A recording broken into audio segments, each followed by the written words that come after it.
Welcome back to Manu Samvith YouTube channel. ಆತ್ಮೀಯ ವಿದ್ಯಾರ್ಥಿಗಳೇ, ನಾವು ಹಿಂದಿನ ವಿಡಿಯೋದಲ್ಲಿ ಈ ಗಣಿತ ಪ್ರಕಾಶ 8ನೇ ತರಗತಿಗೆ ಸಂಬಂಧಪಟ್ಟಂತ ನಾವು 2ನೇ ಘಟಕದ ಘಾತಾಂಕಗಳ ಆಟ ಇದಕ್ಕೆ ಸಂಬಂಧಪಟ್ಟಂತ 2ನೇ ಕಂಡುಹಿಡಿಯಿರಿ ಅಂದ್ರೆ ಅದು 2ನೇ ವಿಡಿಯೋ ನಮ್ದು. 2ನೇ ಕಂಡುಹಿಡಿಯಿರಿ ಅದರೊಳಗ 1 ನಂತರ 5ನೇ ಪ್ರಶ್ನೆ ನೋಡಿದ್ದೀವಿ. ಈ ವಿಡಿಯೋದಲ್ಲಿ ಮುಂದಿನ ಪ್ರಶ್ನೆಗಳನ್ನ ನೋಡೋಣ. ಇನ್ನ 6ನೇ ಲೆಕ್ಕವನ್ನು ನೋಡಿ ವಿದ್ಯಾರ್ಥಿಗಳೇ, 12 ರ ಘಾತ 2 = 144 ಆದ್ರೆ ಈ ಕೆಳಗಿನವುಗಳನ್ನ ಕಂಡು ಹಿಡಿಯಿರಿ ಅಂತಾರ. ಇವುಗಳನ್ನ ನಾವು ಕಂಡುಹಿಡಿಬೇಕು ವಿದ್ಯಾರ್ಥಿಗಳೇ. ಯಾವ ರೀತಿ ಅನ್ನೋದನ್ನ ಈಗ ನಾವು ನೋಡೋಣ. 6ನೇ ಒಂದೇದು ಏನಿದೆಪ್ಪ, 1.2 ಸ್ಕ್ವೇರ್ ಅಂದ್ರೆ ಘಾತ 2. ಈಗ ಅವ್ರು ಕೊಟ್ಬಿಟ್ಟಾರ ಏನು, 12 ರ ಘಾತ 144. ಈ ಆಧಾರದಲ್ಲಿ ನಾವು ಇದನ್ನ ಮಾಡಬೇಕು ವಿದ್ಯಾರ್ಥಿಗಳು. 12 / 10 ಅಂದ್ರೆ ಇದನ್ನ ಭಿನ್ನರಾಶಿಗಳು ಬರೆದಾಗ = 144 / 10 100 ಎಷ್ಟಾಗುತ್ತೆ ವಿದ್ಯಾರ್ಥಿಗಳೇ? 1.44. ಇನ್ನು 2ನೇದಕ್ಕೆ ಹೋಗೋಣ. 2ನೇ ಲೆಕ್ಕ ಏನಿದೆಪ್ಪ ಅಂದ್ರ 0.12 ಹೋಲ್ ಸ್ಕ್ವೇರ್. ಇದನ್ನ ನಾವು ಮಾಡಿದಾಗ ಏನಾಗುತ್ತೆ, 12 ಯಾಕಂದ್ರೆ ದಶಮಾಂಶ 2 ಸಂಖ್ಯೆಗಳಿದ್ದಾಗ / 100 = 144 100 10,000 ವಿದ್ಯಾರ್ಥಿಗಳೇ. 100 10,000 ಆಗುತ್ತೆ. ಇದನ್ನ ನಾವು ಮರಳಿ ದಶಮಾಂಶಕ್ಕೆ ಬರೆದಾಗ ಏನಾಗುತ್ತೆ ವಿದ್ಯಾರ್ಥಿಗಳೇ? 0.0114 ಅಂದ್ರೆ 4 ಸ್ಥಾನ ಬಿಟ್ಟು ಬಿಂದು ಕೊಡಬೇಕು.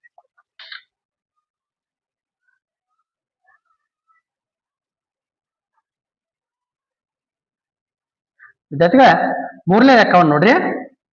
0 ನಂತರ 3 ಸ್ಥಾನಗಳದಾವ ಅಂದ್ರ ಎಷ್ಟು? 12 / 1,000 ಹೋಲ್ ಸ್ಕ್ವೇರ್. ವಿದ್ಯಾರ್ಥಿಗಳು 12 144 ಆಯ್ತು. ಇನ್ನು 1000 ನೋಡ್ರಿ, ಸಿಂಪಲ್ ಟ್ರಿಕ್. 3 ಸೊನ್ನೆಗಳಿದ್ರೆ ನಾವು ಹಿಂದೆ 7ನೇ ಮತ್ತು ಇದೇ ಅಧ್ಯಾಯದೊಳಗ ಹಿಂದಿನ ಅಧ್ಯಾಯದೊಳಗ ತಿಳ್ಕೊಂಡಿವಿ. 3 0 ಇದ್ರ ಅದರ ಘಾತ ಎಷ್ಟಾಗುತ್ತೆ? ಮೂಲ ಸಂಖ್ಯೆ ಎಷ್ಟಾಗುತ್ತೆಪ್ಪ ಅಂದ್ರೆ 6 ಸೊನ್ನೆಗಳು ಬರ್ತಾವ. ಅಂದ್ರೆ ಎಷ್ಟಾಗುತ್ತೆ? 10 ಲಕ್ಷ. 10 ಲಕ್ಷ ಆಗುತ್ತೆ ವಿದ್ಯಾರ್ಥಿಗಳೇ. 10 ಲಕ್ಷ. ಇದನ್ನ ನಾವು ಹೆಂಗ್ ಬರೀಬಹುದು? 0.1 2 3 4 5 6 ಸ್ಥಾನ ಬಿಟ್ಟು ಕೊಡಬೇಕು. 0.000144. ಇನ್ನ ಇದ್ರೊಳಗ ಕೊನೆಯದು 4ನೇ ಲೆಕ್ಕ ವಿದ್ಯಾರ್ಥಿಗಳೇ.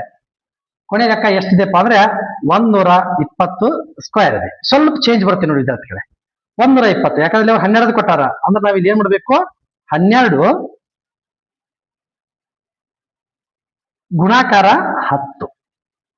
12 ಸ್ಕ್ವೇರ್ ಗುಣಾಕಾರ 10 ಸ್ಕ್ವೇರ್ = 12 ರ ವರ್ಗ ಎಷ್ಟು? 144. 10 ರ ವರ್ಗ 100. ವಿದ್ಯಾರ್ಥಿಗಳು 2 0 ತೆಗೆದ ಇಟ್ಬಿಟ್ರೆ ಒಂದು ಲೆಕ್ಕ ಮುಗಿದೋಯ್ತು. ಅಂದ್ರೆ 14,400. 14,400. ಇವು 4 ಲೆಕ್ಕ ನಿಮಗೆ ಅರ್ಥ ಆಯ್ತು ಅಂತೇಳಿ ಅನ್ಕೋತೀನಿ ವಿದ್ಯಾರ್ಥಿಗಳೇ. ಈಗ ನಾವು ಏನ್ ಮಾಡೋಣ, ನೆಕ್ಸ್ಟ್ 7ನೇ ಲೆಕ್ಕಕ್ಕೆ ಹೋಗೋಣ ವಿದ್ಯಾರ್ಥಿಗಳೇ. 7ನೇ ಲೆಕ್ಕ ನೋಡ್ರಿ, ಸಮನಾದ ಬೆಲೆ ಹೊಂದಿರುವ ಸಂಖ್ಯೆಗಳನ್ನ ವೃತ್ತಾಕಾರ ಮಾಡಿ. ಕೇಳಾಕ ಈಜಿ ಐತಿ, ವೃತ್ತ ಹಾಕ್ಬಿಟ್ರೆ ಆತಲ್ಪ ಅಂತೇಳಿ. ಬಟ್ ಯಾವ್ದಕ್ ಹಾಕ್ತೀರಿ, ಹೇಗ್ ಹಾಕ್ತೀರಿ ಅಂದ್ರೆ ಅವುಗಳನ್ನ ನಾವ್ ಏನ್ ಮಾಡ್ಬೇಕು? ಬಿಡಿಸಿ ನೋಡ್ಬೇಕು ಯಾವ ಸಮ ಬರ್ತಾವ ಅಂತೇಳಿ. ಈಗ ನಾವು ನೋಡೋಣ ವಿದ್ಯಾರ್ಥಿಗಳೇ. 7ನೇದ್ರಲ್ಲಿ ಮೊದಲನೇ ಸಂಖ್ಯೆ ಏನಿದೆಪ್ಪ ಅಂದ್ರೆ 2 ರ ಘಾತ 4 ಗುಣಾಕಾರ 3 ರ ಘಾತ 6 ಇದೆ. 3 ರ ಘಾತ 6 ಇದೆ. ಇದನ್ನ ನಾವು ಸಂಕ್ಷಿಪ್ತ ಮಾಡೋಣ. ಹೇಗೆ? 2 ರ ಘಾತ 4 ಅಂದ್ರೆ 2 4 4 8 8 8 16. 3 ರ ಘಾತ 6 ಅಂದ್ರೆ 3 3 9 9 3 27 27 3 81 81 3 243 243 3 721. ಇದನ್ನ ಗುಣಾಕಾರ ಮಾಡೋಣ ವಿದ್ಯಾರ್ಥಿಗಳೇ. ಇದ್ರ ಗುಣಾಕಾರ ನೋಡ್ರಿ. 16 144 ಆಗುತ್ತೆ. 144 ಆಗುತ್ತೆ. 4 ಹಚ್ಕೊಳ್ಳೋಣ, ಕೈಲ 14 ಇಟ್ಕೊಳ್ಳೋಣ. 16 2 32 32 14 ಎಷ್ಟಾಗುತ್ತೆ 46 ಆಗುತ್ತೆ ವಿದ್ಯಾರ್ಥಿಗಳೇ. 46 ಅಂದ್ರೆ 4 ಕೈಲಾಟ್ಕೊಳ್ಳೋಣ. 16 ಏಳೆ 112 4 ಎಷ್ಟಾಗುತ್ತೆ ವಿದ್ಯಾರ್ಥಿಗಳೇ 116. ಅಂದ್ರೆ ಇದರ ಮೊತ್ತ ಎಷ್ಟಾಗುತ್ತೆ 11,664 ಆಯ್ತು. ಇನ್ನ ನೆಕ್ಸ್ಟ್ ಲೆಕ್ಕವನ್ನು ನೋಡೋಣ ವಿದ್ಯಾರ್ಥಿಗಳೇ. ಇದ್ರೊಳಗೆ ಎರಡನೇದ್ದು ಏನ್ ಹೇಳುತ್ತೆ 6 × 4 ಗುಣಾಕಾರ 3 × 2. ಇದನ್ನು ನಾವೇನ್ ಮಾಡೋಣ ವಿದ್ಯಾರ್ಥಿಗಳೇ ಬಿಡಿಸೋಣ. ಇನ್ನು ಯಾವ ರೀತಿ ಬಿಡಿಸ್ಬೋದು? 2 ಗುಣಾಕಾರ 3 × 4 ಅನ್ಬೋದು. ಗುಣಾಕಾರ 3 × 2 ವಿದ್ಯಾರ್ಥಿಗಳೇ ಇದನ್ನ ನಾವು ಸಂಕ್ಷಿಪ್ತ ಮಾಡಿದಾಗ ಏನಾಗುತ್ತೆ 2 × 4 ಗುಣಾಕಾರ 3 × 4 ಗುಣಾಕಾರ 3 × 2. ಇದು ನೋಡಿ ವಿದ್ಯಾರ್ಥಿಗಳೇ ಎಷ್ಟಾಗುತ್ತೆ 2 × 4 ಗುಣಾಕಾರ 3 × 6 ಆಗುತ್ತೆ. 2 + 2 6. ಇದು ಕೂಡ ಒಂದೇ ರೀತಿಯೊಳಗೆ ಇದೆ. ಇನ್ನು ಇದ್ರೊಳಗ ಮೂರನೇದ್ದು ಇಂತು ಕೊಟ್ಟಾರ ಅವರು ಎಷ್ಟಿದೆ 6 × 10 ಇದೆ. 6 × 10. ನಾಲ್ಕನೇದ್ದು ನೋಡೋಣ ವಿದ್ಯಾರ್ಥಿಗಳೇ ಎಷ್ಟಿದೆ 18 × 2 ಗುಣಾಕಾರ 6 × 2. ಇದನ್ನ ನಾವೇನ್ ಮಾಡ್ಬೇಕಾಗುತ್ತೆ ವಿದ್ಯಾರ್ಥಿಗಳೇ ಲೆಕ್ಕವನ್ನ ಮಾಡಬೇಕಾಗುತ್ತೆ. ಹೇಗೆ 2 ಗುಣಾಕಾರ 9 ಸ್ಕ್ವೇರ್ ಇಂಟು 2 ಗುಣಾಕಾರ 3 ಸ್ಕ್ವೇರ್. ಇದು ನೆಕ್ಸ್ಟ್ ಸ್ಟೆಪ್ ಬರುತ್ತೆ. 2 ರ ಘಾತ ಗುಣಾಕಾರ 3 ರ ಘಾತ 2 ಹೋಲ್ ಸ್ಕ್ವೇರ್ ಇಂಟು ಇದನ್ನು ಸೇಮ್ ಹಚ್ಕೊಂಡ್ಬಿಡೋಣ. ಇದೊಂದು ಸ್ಟೆಪ್. ಇಲ್ಲಿ ನೋಡಿ ವಿದ್ಯಾರ್ಥಿಗಳೇ 2 ರ ಘಾತ 2 ಗುಣಾಕಾರ 3 ರ ಘಾತ 4 ಗುಣಾಕಾರ 2 ರ ಘಾತ 2 ಗುಣಾಕಾರ 3 ರ ಘಾತ 2 ಇಸ್ಕೊಲ್ಟು ಇವನ್ನ 2 ರ 2 ನ 2 ರ ಘಾತ 4 ಗುಣಾಕಾರ 3 ರ ಘಾತ 6 3 ರ ಘಾತ 6 ಬರುತ್ತೆ.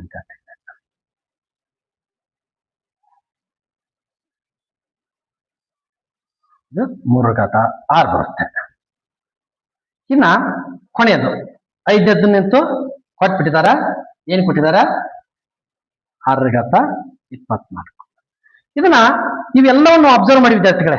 ಒಂದೇದು ನೋಡ್ರಿ 2 ರ ಘಾತ 4 3 ರ ಘಾತ 6 ಇದೆ. ಎರಡನೇದ್ದು ಇದನ್ನ ನಾವು ಸಂಕ್ಷಿಪ್ತ ಮಾಡಿದಾಗ 2 ರ ಘಾತ 4 3 ರ ಘಾತ 6 ಬರುತ್ತೆ.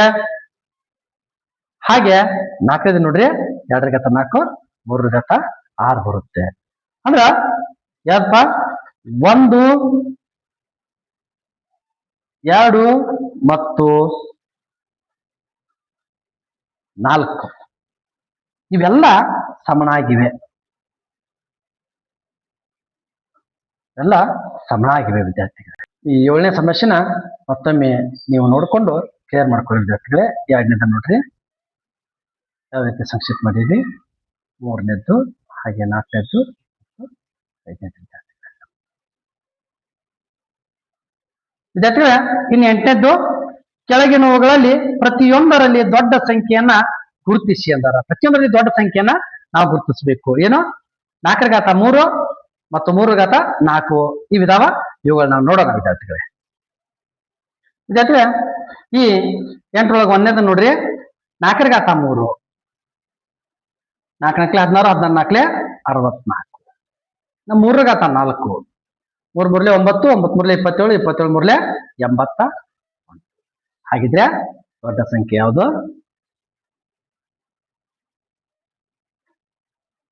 ದೊಡ್ಡ ಸಂಖ್ಯೆ 3 ರ ಘಾತ 4. ಇನ್ನು 2ನೇದಕ್ಕೆ ಹೋಗೋಣ. 2 ರ ಘಾತ 8 ನೋಡಿ ವಿದ್ಯಾರ್ಥಿಗಳೇ 2 ರ ಘಾತ 8.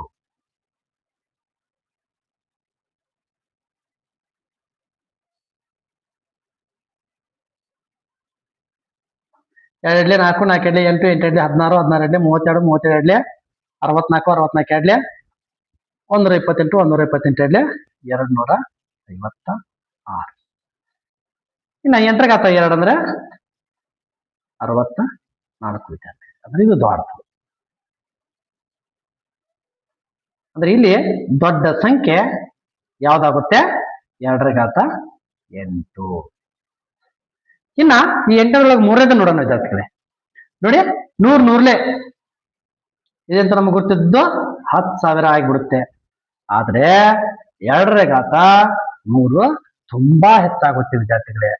ಕೇವಲ 2 ರ ಘಾತ 20 30ನೇ ಸಾಕಷ್ಟು ಆಗುತ್ತೆ. ಇಲ್ಲಿ ನೋಡಿ 2 ರ ಘಾತ 8ನೇ ಇಷ್ಟಿದೆ.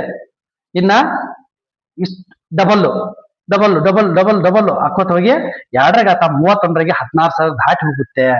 16,000 ದಾಟಿ ಹೋಗುತ್ತೆ. ಆದ್ದರಿಂದ ಇದರಲ್ಲಿ ದೊಡ್ಡ ಸಂಖ್ಯೆ 2 ರ ಘಾತ 100 ಅಂತೇಳಿ ನಾವು ಈಜಿಯಾಗಿ ಹೇಳ್ಬಿಡ್ಬೋದು ವಿದ್ಯಾರ್ಥಿಗಳೇ. ಇದು ನಿಮಗೆ ಅರ್ಥ ಆಯ್ತು ಅಂತ ಅನ್ಕೋತೀನಿ ವಿದ್ಯಾರ್ಥಿಗಳೇ. ನಮ್ಮ ಮುಂದಿನ ಲೆಕ್ಕಕ್ಕೆ ಹೋಗೋಣ ವಿದ್ಯಾರ್ಥಿಗಳೇ. ನೆಕ್ಸ್ಟ್ ಲೆಕ್ಕ 9. ಒಂದು ಹಾಲು ಉತ್ಪಾದನಾ ಘಟಕವು ಒಂದು ವರ್ಷದಲ್ಲಿ 8.5 ಬಿಲಿಯನ್ ಪ್ಯಾಕೆಟ್ಗಳ ಹಾಲನ್ನು ಉತ್ಪಾದಿಸಲು ಯೋಜಿಸಿದೆ. ಅವರಿಗೆ ಪ್ರತಿ ಪ್ಯಾಕ್ಗೆ ಒಂದು ಅನನ್ಯ ಐಡಿ ಅಂದ್ರೆ ಐಡಿ ಕಾರ್ಡ್ ಗುರುತಿಸಬೇಕಾಗಿದೆ, ಕೋಡ್ ಬೇಕಾಗಿದೆ. 0 ಇಂದ 9 ಅಂಕಿಗಳನ್ನು ಬಳಸಲು ಆಯ್ಕೆ ಮಾಡಿದರೆ ಕೋಡ್ ಎಷ್ಟು ಅಂಕಿಗಳನ್ನ ಒಳಗೊಂಡಿರ್ತದೆ ಅಂದ್ರೆ ಸಂಭವನೀಯವಾಗಿ ಹೇಳ್ಬೇಕು ವಿದ್ಯಾರ್ಥಿಗಳೇ. ಅದನ್ನ ನಾವು ಮಾಡಿ ನೋಡೋಣ ವಿದ್ಯಾರ್ಥಿಗಳು. ಇಲ್ಲಿ ನೋಡ್ರಿ 9 ಲೆಕ್ಕ 8.5 ಬಿಲಿಯನ್ ಅಂದ್ರೆ 8.5 ಬಿಲಿಯನ್ ಅಂದ್ರೆ ಇದನ್ನ ನಾವು ಅಂಕಿ ಸಂಖ್ಯೆಯಲ್ಲಿ ಬರೆದಾಗ 10 ರ ಘಾತ 9 ಆಗುತ್ತೆ. 8 ಬಿಲಿಯನ್ 500 ಮಿಲಿಯನ್ ಆಗುತ್ತೆ ವಿದ್ಯಾರ್ಥಿಗಳೇ. ಒಟ್ಟು 10 ಅಂಕಿಗಳಿವೆ. ಅಂದ್ರೆ ಒಟ್ಟ ಎಷ್ಟು ಅಂಕಿಗಳದಾವ? 10 ಅಂಕಿಗಳದಾವ ನೋಡ್ರಿ. 1 2 3 4 5 6 7 8 9 ಒಂದು 10 ಅಂಕಿಗಳು ಆಗ್ತವೆ ವಿದ್ಯಾರ್ಥಿಗಳೇ. ಅಂದ್ರೆ 0 ಇಂದ 9ರವರೆಗಿನ ಅಂಕಿಗಳನ್ನು ಬಳಸಿ ನಾವು n ಅಂಕಿಯ ಕೋಡ್ಗಳನ್ನ ಅಂದ್ರೆ ಅನನ್ಯ ಅಂದ್ರೆ n ಅಂಕಿಯದ ತಗೊಂಡು ವಿದ್ಯಾರ್ಥಿಗಳು ನಾವು ಅಂಕಿಗಳನ್ನ ಸೃಷ್ಟಿಸಿದರೆ ಒಟ್ಟು ಸಾಧ್ಯತೆಗಳು ಎಷ್ಟಕ್ಕವ? 10 ಘಾತ n ಆಗ್ತವ. 10 ರ ಘಾತ n ಆಗುತ್ತೆ. ನಮಗೆ ಬೇಕಾಗಿದ್ದು ಎಷ್ಟಪ್ಪ ಅಂದ್ರೆ 8.5 ಗುಣಾಕಾರ 10 ರ ಘಾತ 9ಕ್ಕಿಂತ ಹೆಚ್ಚಿನ ಅನನ್ಯ ಕೋಡ್ಗಳು ಬೇಕು. ಅಂದ್ರೆ n = 9 ಆದ್ರ ಅವಾಗ ನಮ್ಗೆ ಎಷ್ಟು ಸಿಗುತ್ತೆ ವಿದ್ಯಾರ್ಥಿಗಳೇ? 1 ಮಿಲಿಯನ್. ಇದು ಸಾಕಾಗುವುದಿಲ್ಲ. ಯಾಕಂದ್ರೆ ಇಲ್ಲಿ 8.5 ಅದು 8 ಬಿಲಿಯನ್ಕಿಂತ ಹೆಚ್ಚಬೇಕು ಅಂದ್ರೆ 1 ಬಿಲಿಯನ್ ಆಗುತ್ತೆ, ಸಾಕಾಗುವುದಿಲ್ಲ. ಈಗ ನಾವು n = 10 ಆದರೆ 10 ರ ಘಾತ 10 ಆದಾಗ ನಮಗೆ ಏನಾಗುತ್ತೆ ವಿದ್ಯಾರ್ಥಿಗಳೇ? 10 ಬಿಲಿಯನ್ ಸಿಗುತ್ತೆ. 10 ಬಿಲಿಯನ್ಸ್. ಇದು 8.5 ಬಿಲಿಯನ್ಗಿಂತ ಹೆಚ್ಚಿರುವುದರಿಂದ ಸಾಕಾಗುತ್ತದೆ ವಿದ್ಯಾರ್ಥಿಗಳೇ. ಆದ್ದರಿಂದ ಆ ಕೋಡ್ ಕನಿಷ್ಠ ಸಂಖ್ಯೆ ಎಷ್ಟಾಗಿರ್ಬೇಕು? ಕನಿಷ್ಠ 10 ಅಂಕಿಗಳನ್ನ ಒಳಗೊಂಡಿರ್ಬೇಕು ವಿದ್ಯಾರ್ಥಿಗಳೇ. ಕನಿಷ್ಠ 10 ಅಂಕಿಗಳನ್ನ ಅದು ಒಳಗೊಂಡಿರ್ಬೇಕು. ಇದು ನಿಮ್ಗೆ ಅರ್ಥ ಆಯ್ತು ಅಂತ ಅನ್ಕೋತೀನಿ ವಿದ್ಯಾರ್ಥಿಗಳೇ. ನೋಡ್ಕೊಳ್ಬೇಕಾರೆ ಇದರ ಪೂರ್ತಿ ಡೀಟೇಲ್ಸ್ ನೋಡ್ಕೊಳ್ಳಿ ಮತ್ತೊಮ್ಮೆ. ಇದು ಅರ್ಥ ಆಯ್ತು ಅನ್ಕೋತೀನಿ. ನೆಕ್ಸ್ಟ್ ಲೆಕ್ಕಕ್ಕೆ ಹೋಗೋಣ ವಿದ್ಯಾರ್ಥಿಗಳೇ. 10ನೇ ಲೆಕ್ಕ ನೋಡ್ರಿ.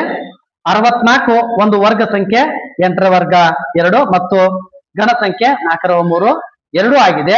ವರ್ಗ ಮತ್ತು ಗಣ ಎರಡೂ ಆಗಿರುವ ಇತರ ಸಂಖ್ಯೆಗಳಿವೆಯೇ? ಅಂತ ಸಂಖ್ಯೆಗಳನ್ನು ಸಾಮಾನ್ಯವಾಗಿ ವಿವರಿಸುವ ಮಾರ್ಗವಿದೆಯೇ ಅಂತ ಕೇಳ್ತಾರ ವಿದ್ಯಾರ್ಥಿಗಳೇ. ಹೌದು, ಅದಕ್ಕಾಗಿದೆ ನಾ ಅದನ್ನ ಆಲ್ರೆಡಿ ಬರೆದಿಟ್ಕೊಂಡೇನೆ ವಿದ್ಯಾರ್ಥಿಗಳೇ. ವಿಡಿಯೋ ಬಹಳ ಲೆಂದಿ ಆಗುತ್ತೆ, ನೀವು ನೇರವಾಗಿ ಅದನ್ನ ನೋಡಿಬಿಡುವಂತ ನೋಡಿ ವಿದ್ಯಾರ್ಥಿಗಳೇ.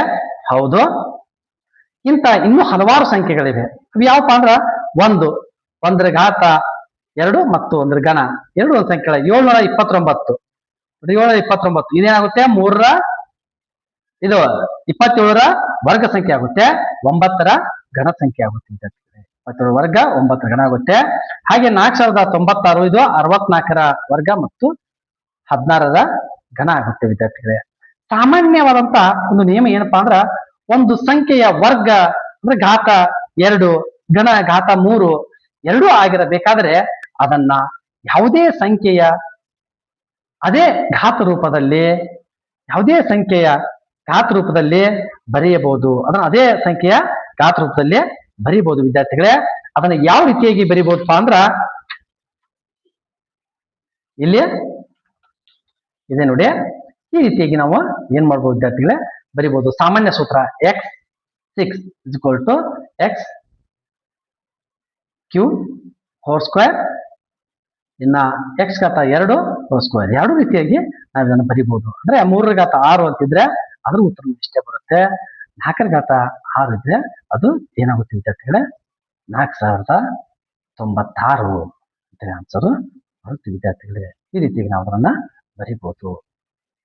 ಇವು ಅರ್ಥ ಆಗ್ತಿವೆ ಅಂತ ಅನ್ಕೋತೀನಿ ವಿದ್ಯಾರ್ಥಿಗಳೇ. ಇವು ಅರ್ಥ ಆಗ್ಲಿಲ್ಲ ಅಂದ್ರೂ ನಿಮ್ಮನ್ನ ನಾನು ತಿಳಿಸಿ ಅಂದ್ರೆ ಮತ್ತೊಂದು ದಿನದಲ್ಲಿ ತಿಳಿಸಿ ಹೇಳ್ತೇನೆ ವಿದ್ಯಾರ್ಥಿಗಳೇ.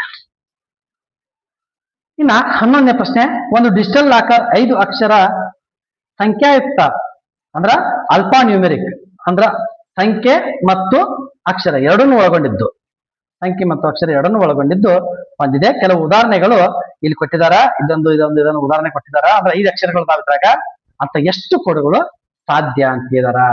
ಅದನ್ನು ಕೂಡ ನಾವೀಗ ಇಲ್ಲಿ ನೋಡೋಣ ವಿದ್ಯಾರ್ಥಿಗಳೇ. ನೋಡ್ರಿ, ಅಲ್ಫಾ ನ್ಯೂಮರಿಕ್ ಅಕ್ಷರ ಸಂಖ್ಯಾಯುಕ್ತ ಅಂದ್ರೆ ಅಕ್ಷರ ಮತ್ತು ಸಂಖ್ಯೆ ಎರಡನ್ನು ಒಳಗೊಂಡಿರುತ್ತೆ. ಇದಕ್ಕೆ ಆನ್ಸರ್ ನಾವಿಲ್ಲಿ ನೋಡೋಣ ವಿದ್ಯಾರ್ಥಿಗಳೇ. ನೋಡ್ರಿ, ಅಲ್ಫಾ ನ್ಯೂಮರಿಕ್ ಅಕ್ಷರ ಸಂಖ್ಯಾಯುಕ್ತ ಕೋಡ್ನಲ್ಲಿ ಒಟ್ಟು ಲಭ್ಯವಿರುವ ಅಕ್ಷರಗಳು 26. ಯಾಕಂದ್ರೆ ಇಂಗ್ಲಿಷ್ ಅಕ್ಷರಗಳು 26 ಅದಾವ.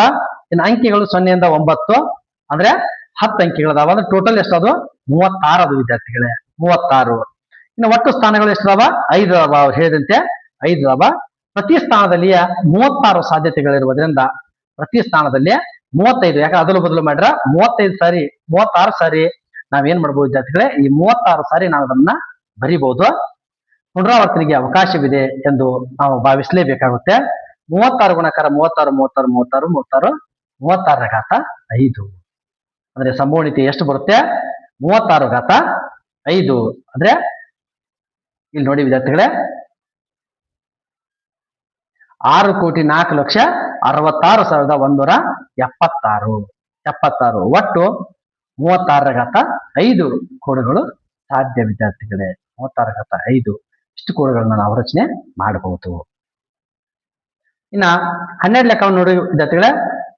ಪ್ರಪಂಚದಾದ್ಯಂತ ಇರುವ ಕುರಿಗಳ ಸಂಖ್ಯೆ 2024ರಲ್ಲಿ ಸುಮಾರು 10⁹ ಮತ್ತು ಮೇಕೆಗಳ ಸಂಖ್ಯೆಯು ಸಹ ಅಷ್ಟೇ ಆಗಿದೆ. ಕುರಿ ಮತ್ತು ಮೇಕೆಗಳ ಒಟ್ಟು ಸಂಖ್ಯೆ ಎಷ್ಟು? ಇದನ್ನ ನಾವು ನೇರವಾಗಿ ಬರ್ದು ಬಿಡಬಹುದು ವಿದ್ಯಾರ್ಥಿಗಳೇ. ಯಾವ ರೀತಿಪ್ಪ ಅಂದ್ರೆ 12 ಕುರಿಗಳ ಸಂಖ್ಯೆ ಎಷ್ಟಿದೆ, ಮೇಕೆಗಳ ಸಂಖ್ಯೆನೂ ಕೂಡ ಇಷ್ಟೇ ಇದೆ. ಅಂದ್ರೆ 2ಗಳ ಸಂಖ್ಯೆ ಏನಾಗುತ್ತೆ 2 ಗುಣಾಕಾರ ಘಾತ 9. ಆದ್ದರಿಂದ ಅವ್ರು ಏನ್ ಕೇಳಿದಾರ, ಕುರಿ ಮೇಕೆಗಳ ಒಟ್ಟು ಸಂಖ್ಯೆ ಎಷ್ಟು ಅಂದಾರ. ಪ್ರಶ್ನೆ 5 ಮತ್ತು ಪ್ರಶ್ನೆ 6 ಎರಡು ಆನ್ಸರ್ ಆಗುತ್ತೆ. ಇನ್ನು 13ಕ್ಕೆ ಹೋಗೋಣ. ಲೆಕ್ಕಾಚಾರ ಮಾಡಿ ಉತ್ತರವನ್ನ ವೈಜ್ಞಾನಿಕ ಸಂಕೇತದಲ್ಲಿ ಬರೆಯಿರಿ ಅಂತಾರ. ಇದನ್ನ ವಿದ್ಯಾರ್ಥಿಗಳನ್ನ ಆಲ್ರೆಡಿ ರೆಡಿ ಮಾಡ್ಕೊಂಡೇನಿ. ಆ ಟೈಪ್ ಹೋಗಿಬಿಡೋಣ. ಯಾಕಂದ್ರೆ ಇದನ್ನ ವಿವರಣೆ ಮಾಡ್ಕೊತಾ ಹೋದ್ರ ತುಂಬಾ ಆಗುತ್ತೆ. ಈಗಾಗಲೇ ವಿಡಿಯೋ ತುಂಬಾ ಲೆಂದಿ ಆಯ್ತು. ಇನ್ನ ಜಗತ್ತಿನಲ್ಲಿ ಪ್ರತಿಯೊಂದು ವ್ಯಕ್ತಿಯು 30 ಬಟ್ಟೆಗಳನ್ನು ಹೊಂದಿದ್ದರೆ ಒಟ್ಟು ಬಟ್ಟೆಗಳ ಸಂಖ್ಯೆಯನ್ನು ಕಂಡುಹಿಡಿಯಿರಿ ಅಂತಾರ. ಅವನ್ನ ಕಂಡುಹಿಡಿಯೋಣ ವಿದ್ಯಾರ್ಥಿಗಳಿಗೆ. ಇಲ್ಲಿ ನೋಡಿ, ಜಗತ್ತಿನ ಜನಸಂಖ್ಯೆ ಸರಿಸುಮಾರು 8 ಬಿಲಿಯನ್ ವಿದ್ಯಾರ್ಥಿಗಳೇ. 8 ಬಿಲಿಯನ್ ಅಥವಾ 8 ಗುಣಾಕಾರ 10 ಘಾತ 9 ಎಂದು ಪರಿಗಣಿಸಿದರೆ ಅದನ್ನ ನಾವೇನ್ ಮಾಡ್ಬೇಕಾಗುತ್ತೆ ವಿದ್ಯಾರ್ಥಿಗಳೇ, 30ಕ್ಕೆ ಗುಣಾಕಾರವನ್ನ ಮಾಡಬೇಕು. ಅಂದ್ರೆ 3 8 240 ಗುಣಾಕಾರ ಎಷ್ಟಾಗುತ್ತೆ 10 ಘಾತ 9 = 2.4 × 10 ಘಾತ 11 ಆಗುತ್ತೆ ವಿದ್ಯಾರ್ಥಿಗಳೇ. 10 ಘಾತ 11 ಆಗುತ್ತೆ. ಇನ್ನ 30 ಬಟ್ಟೆ ಅಂತ ತಗೊಂಡ್ರದು. ಇನ್ನು 2ನೇ ಪ್ರಶ್ನೆ ನೋಡ್ರಿ. ಜಗತ್ತಿನಲ್ಲಿ ಸುಮಾರು 100 ಮಿಲಿಯನ್ ಜೇನುಗೂಡುಗಳಿವೆ. ಪ್ರತಿ ಗೂಡು ಸುಮಾರು 50,000 ಜೇನುಗಳನ್ನು ಹೊಂದಿದರೆ ಜೇನುಗೂಡುಗಳ ಸಂಖ್ಯೆ. ಇದನ್ನ ಮಿಲಿಯನ್ ಅನ್ನ ಮತ್ತು ಇದನ್ನ ಸಂಖ್ಯೆನ ನಾವು ಗಾತ್ರ ರೂಪಕ್ಕ ಪರಿವರ್ತಿಸ್ಕೊಂಡ್ಬಿಡ್ಬೇಕು. ನೋಡಿ ವಿದ್ಯಾರ್ಥಿಗಳೇ, 2ನೇದ್ದು 10 ಮಿಲಿಯನ್ ಅಂದ್ರೆ 10 ಘಾತ 8, 10 ಮಿಲಿಯನ್ 10 ಘಾತ 8.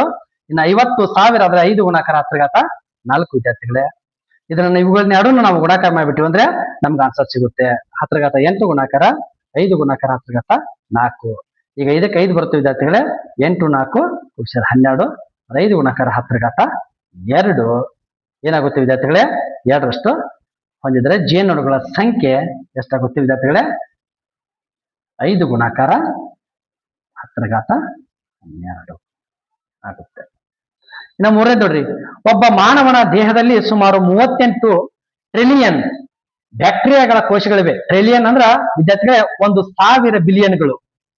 ಜಗತ್ತಿನ ಎಲ್ಲಾ ಮನುಷ್ಯರಲ್ಲಿ ವಾಸಿಸುವ ಬ್ಯಾಕ್ಟೀರಿಯಾಗಳ ಸಂಖ್ಯೆಯನ್ನ ಕಂಡುಹಿಡಿಯಿರಿ. ಜಗತ್ತಿನ ಎಲ್ಲಾ ಮನುಷ್ಯರು ಅಂದ್ರೆ ನಾವು ಈಗಾಗಲೇ ಹೇಳ್ಬಿಟ್ಟಿದ್ದೇವೆ, ಸುಮಾರು 8 ಬಿಲಿಯನ್. ಜಗತ್ತಿನ ಜನಸಂಖ್ಯೆ ಎಷ್ಟಿದೆ? ಸುಮಾರು 8 ಬಿಲಿಯನ್ ಅಂತ ಹೇಳ್ಬಿಟ್ಟಿದ್ದೇವೆ ನಾವು. ನೋಡಿ ವಿದ್ಯಾರ್ಥಿಗಳೇ, 1 ಟ್ರಿಲಿಯನ್ 10^12, 38 ಟ್ರಿಲಿಯನ್ ಅಲ್ಲಿ ಅವ್ರು ಹೇಳಿದ್ದು 38 ಟ್ರಿಲಿಯನ್, 3.8 ಗುಣಾಕಾರ 10^13. ಜಗತ್ತಿನ ಅಂದಾಜು ಜನಸಂಖ್ಯೆ 8 ಗುಣಾಕಾರ 10^9 ಅಂದ್ರೆ 8 ಬಿಲಿಯನ್. ಈಗ ಎರಡಗಳ ಗುಣಾಕಾರ ವಿದ್ಯಾರ್ಥಿಗಳೇ, 3.8 ಗುಣಾಕಾರ 10^13, 8 ಗುಣಾಕಾರ 10^9 ಇವೆರಡನ್ನ ಕೂಡಿಸಿದಷ್ಟಾಗುತ್ತೆ ವಿದ್ಯಾರ್ಥಿಗಳೇ? 22 ಆಗುತ್ತೆ.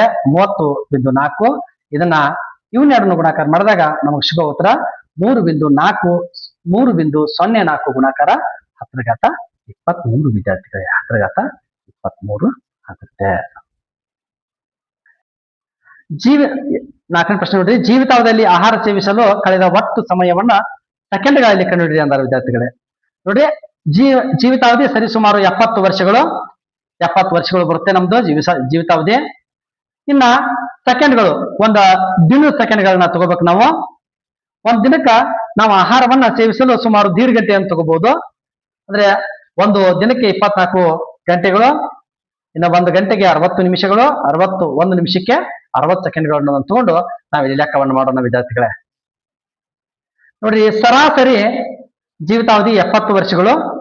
ದಿನಕ್ಕೆ 1.5 ಅಂದ್ರೆ 1.5 ಗಂಟೆ ತಿನ್ನಲು ಕಳೆಯುತ್ತಾರೆ ಎಂದು ಭಾವಿಸಿದರೆ ಒಟ್ಟು ಗಂಟೆಗಳು 70 ವರ್ಷ ಗುಣಾಕಾರ 365 ದಿನ ಗುಣಾಕಾರ 1.5 ಅಂದಾಜು ವಿದ್ಯಾರ್ಥಿಗಳೇ. ಇದು ಅಂದಾಜು, ಯಾಕಂದ್ರೆ ಇಲ್ಲಿ ಒಂದಿನ ಜಂಪ್ ಆಗುತ್ತೆ, ಯಾಕಂದ್ರೆ ಅಧಿಕ ವರ್ಷ ಬಂದಾಗ ನಾವು ಅಂದಾಜು ಮಾಡೋಣ.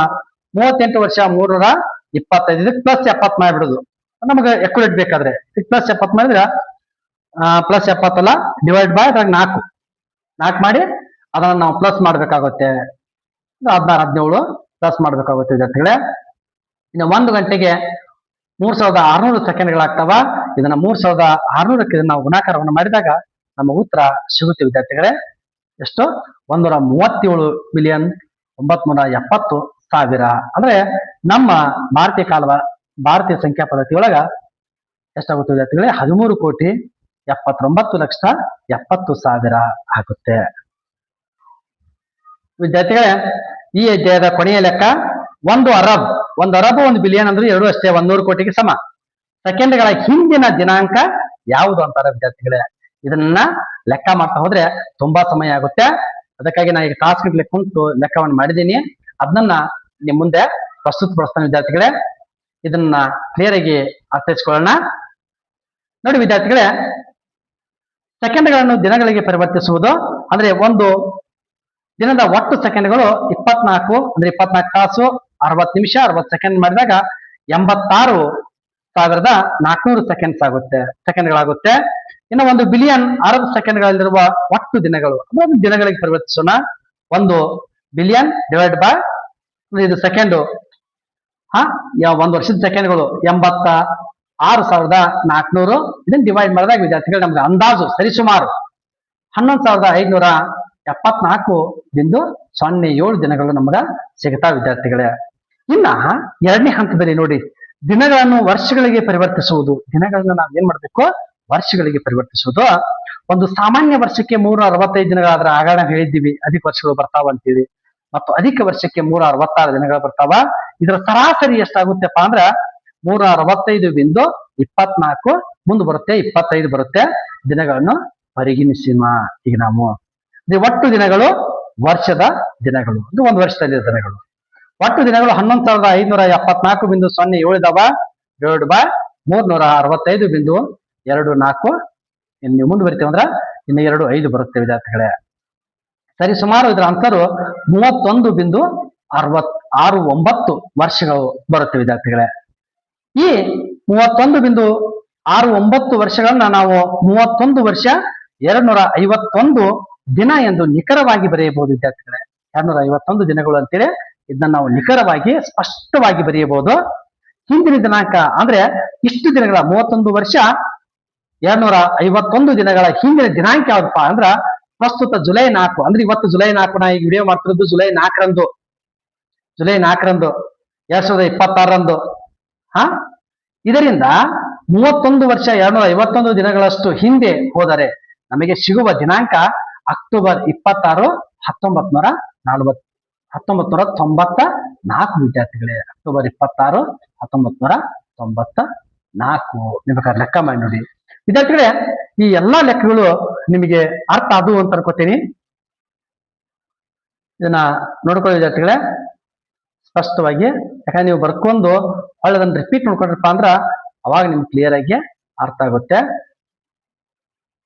ನೋಡಿ ಸ್ಪಷ್ಟವಾಗಿ ನೋಡ್ಕೊತ ಹೋಗಿ. ನಿಮ್ಗೆ ತಿಳಿಯತ್ತೆ ಬರ್ದೇನಿ. ಈ ಎಲ್ಲಾ ಲೆಕ್ಕಗಳು ನಿಮಗೆ ಅರ್ಥ ಆದವು ಮತ್ತು ಯೂಸ್ಫುಲ್ ಆಗ್ತಾವು ಅನ್ನುತ್ತಾ ಈ ವಿಡಿಯೋನ ಇಲ್ಲಿಗೆ ಮುಗಿಸೋಣ ವಿದ್ಯಾರ್ಥಿಗಳೇ. ಇಲ್ಲಿವರೆಗೆ ವೀಕ್ಷಿಸಿದ್ದಕ್ಕೆ ಥ್ಯಾಂಕ್ ಯು. ಈ ವಿಡಿಯೋ ನಿಮ್ಗೆ ಇಷ್ಟವಾಗಿದ್ರೆ ಲೈಕ್ ಮಾಡಿ, ಹಾಗೆ ನಿಮ್ಮ ಫ್ರೆಂಡ್ಸ್ಗಳಿಗೂ ಶೇರ್ ಮಾಡಿ. Thank you.